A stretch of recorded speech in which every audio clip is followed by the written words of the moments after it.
Today, we're going to talk about something that's super important, but honestly can be a little confusing: prostate cancer. We're going to break it all down, from the very first screening test to the latest treatments, so you can walk away with some real clarity and, most importantly, a lot of hope. So, why this topic?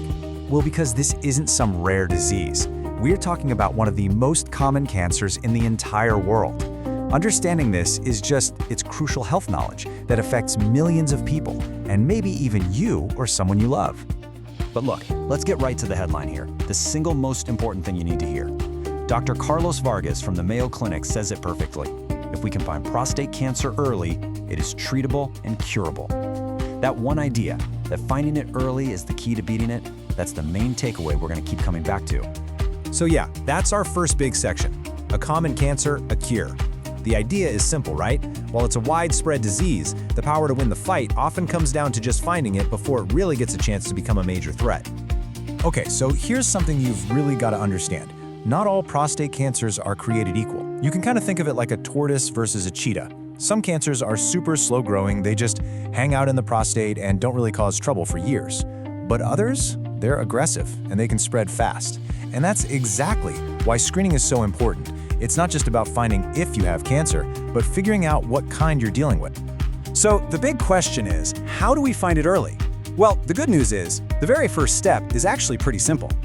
The main tool we use for screening is called the prostate-specific antigen test, or PSA test. It sounds kind of technical, I know, but it's really just a simple blood test. That's it. It just measures a certain protein in your blood that gives doctors a really critical first clue about what's going on with your prostate. And this is absolutely key. A high PSA level is not a diagnosis. Think of it more like an alert, a little yellow flag. It's the starting point for a conversation with your doctor to figure out, okay, what do these numbers actually mean for me? It's a signal, not a sentence. And that leads us right into something that's incredibly important: understanding your personal risk. Because the decision about when and if you should get screened, it's all about you. So there are three big things to keep in mind. First, there's age. The risk definitely climbs once you hit 50 or so. Second is family history. And this part's fascinating. It's not just about prostate cancer. If you have relatives with other cancers, like breast cancer that's linked to those BRCA genes you've probably heard about, that can increase your risk too. And third is race.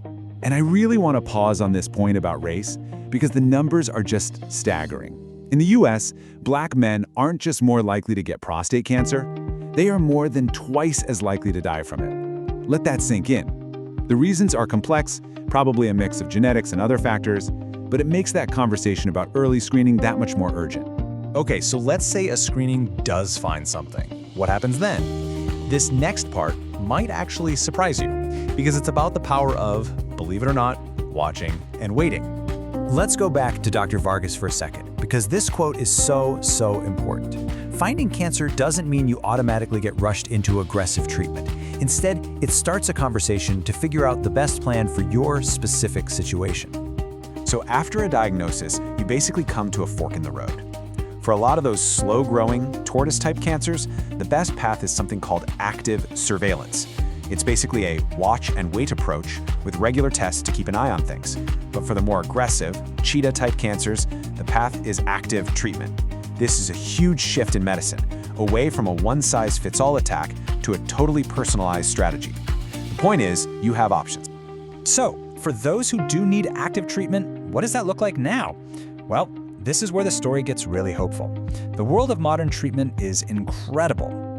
Doctors now have this amazing toolbox filled with all sorts of options. We're talking about advanced robotic surgery, different kinds of radiation, hormone therapy, you name it. They can really tailor the approach specifically to the person and the cancer. And the progress, wow, it's just been huge, especially for what used to be a really tough diagnosis, metastatic cancer, which is when the cancer has spread outside the prostate. The game has completely changed. So today's strategy for metastatic cancer is like a multi-level attack. Doctors can still use radiation right on the prostate, but they combine it with what's called systemic therapy. That's medicine that goes through your whole body to fight the cancer wherever it's hiding. And the goal? To push the disease all the way into remission so it's not even detectable anymore. And the innovation just keeps coming. We have amazing new techniques like proton beam therapy. This is a super targeted form of radiation.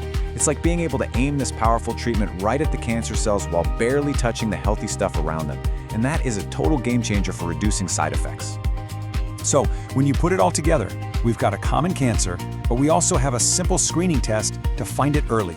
We have smart approaches like active surveillance for less aggressive types, and we have incredible, cutting-edge treatments that offer real hope. It all just starts with a conversation, which really only leaves one question. Screening is simple. Isn't it time to talk to your doctor?